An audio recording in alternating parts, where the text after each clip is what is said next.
आप देख रहे हैं स्वराज भारत लाइव, सच कहने का साहस।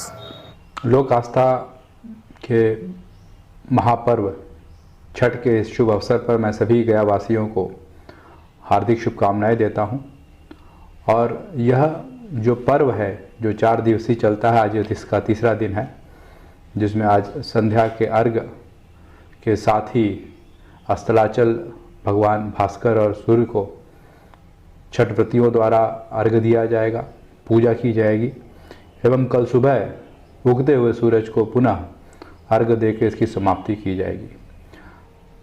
यह जो पर्व है यह अपने आप में एक यूनिक पर्व है जो कि प्रकृति की पूजा में विश्वास रखता है। इस पर्व में सभी लोग, चाहे वो किसी भी स्तर के हों, किसी भी जगह से बिलोंग करते हैं, वो सभी बराबर ही के रूप में इस पूरे पर्व को मनाते हैं, जिसमें किसी मिडिल मैन या किसी व्यक्ति की पूजा कराने की आवश्यकता नहीं होती है। लोग सीधे छठी मैया और भगवान भास्कर की पूजा करते हैं। यह बिहार के एक गौरवशाली संस्कृति को भी दिखाता है और यह भी दिखाता है कि किस तरह से यहाँ पर इतने मुश्किल परिस्थितियों का सामना करते हुए भी लोग आगे बढ़े हैं। और इस छठ पर्व में भी यह दिखाता है कैसे 36 घंटे निराजल व्रत रखते हुए छठ व्रती अपने ईश्वर की और प्रकृति की पूजा करते हैं। छठ से ही एक संदेश यह भी जाता है समाज को कि अगर हम चाहें अपनी इच्छा शक्ति से तो हम अपने आसपास और अपने दैनंदिन जीवन को भी हम बदलने में कामयाब हो सकते हैं। इस छठ पर्व के दौरान काफ़ी बड़ी संख्या में लोग बाहर से भी अपने घरों पे आते हैं और पूरा बिहार और पूरा ज़िला इसमें एक विशेष माहौल में रहता है। और उसमें सभी लोगों के द्वारा इस छठ व्रतियों के प्रति जो श्रद्धा होती है और हर एक परिवार में जो भी छठ व्रती हैं उनको सहयोग किया जाता है।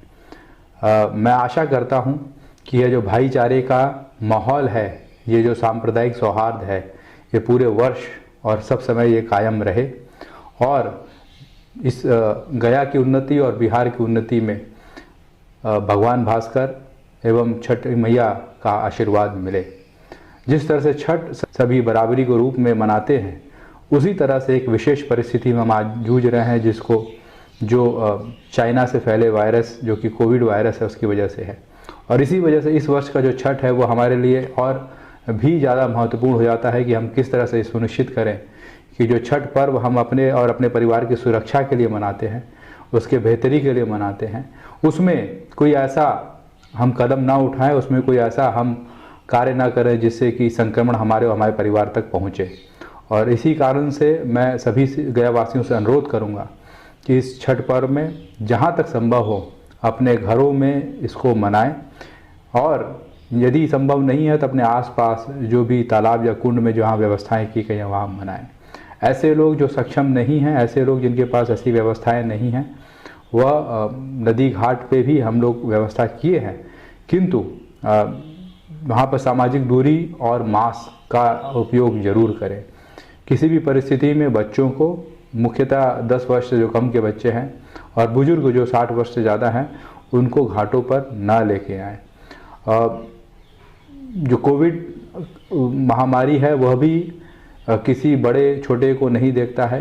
केवल और केवल जहाँ लापरवाही होती है, जहाँ पर जो बेसिक प्रिकॉशन है, सामाजिक दूरी का, मास्क का, हाथ सफाई करने का, जहाँ नहीं फॉलो किया जाता है वहाँ पर ये संक्रमण फैलता है। हम सब अभी तक सुरक्षित हैं, कहीं ना कहीं हमने उस प्रिकॉशंस को लिया है, इस वजह से हम सुरक्षित हैं। मैं चाहूँगा कि जिस तरह से गया ने कोविड महामारी के विरुद्ध लड़ाई लड़ी है अभी तक, वह लड़ाई आगे भी जारी रखनी है जब तक कि वैक्सीन हमारे पास नहीं आता है। और इसी कारण से मैं पुनः सभी गया वासियों से अनुरोध करूँगा कि इस वर्ष जो छठ है वह पूरे सावधानी के साथ, सुरक्षा के साथ और जो दिशा निर्देश दिए गए उनके आलोक में ही मनाएं। मैं इसी के साथ अनुरोध करूंगा अपने सभी भाई बंधुओं और बहनों से जो बाहर से आए हैं, इस समय अपने घरों पर आए हैं।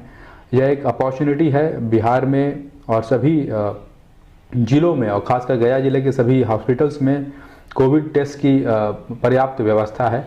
आप ज़रूर टेस्ट कराएं अपना, और जब भी आपको मौका मिलता है, और ये ज़रूर देखें कि आप किसी न किसी कारण से संक्रमित तो नहीं हैं, और अगर कोई संक्रमण है तो तुरंत उसका इलाज का भी निःशुल्क इलाज और निःशुल्क टेस्ट की व्यवस्था है। ये छोटे छोटे स्टेप्स से हम सुनिश्चित कर पाएंगे कि हम अपने और अपने परिवार को, और हम सभी कहीं ना कहीं अपने परिवार के लिए जीविकोपार्जन करते हैं, उसमें भी किसी तरह का व्यवधान उत्पन्न ना हो और सुचारू रूप से हमारी ज़िंदगी चले। मैं पुनः लोक आस्था के इस महापर्व छठ के अवसर पर सभी गयावासियों को ढेर सारी शुभकामनाएं देता हूं, और मैं आशा करता हूं कि यह पर्व में सभी को ईश्वर सुरक्षित रखें, सभी की मनोकामना पूरी हो, और एक बेहतर गया का, एक बेहतर बिहार का निर्माण में हम सभी अपना अपना योगदान दे सकें। जय हिंद, जय बिहार।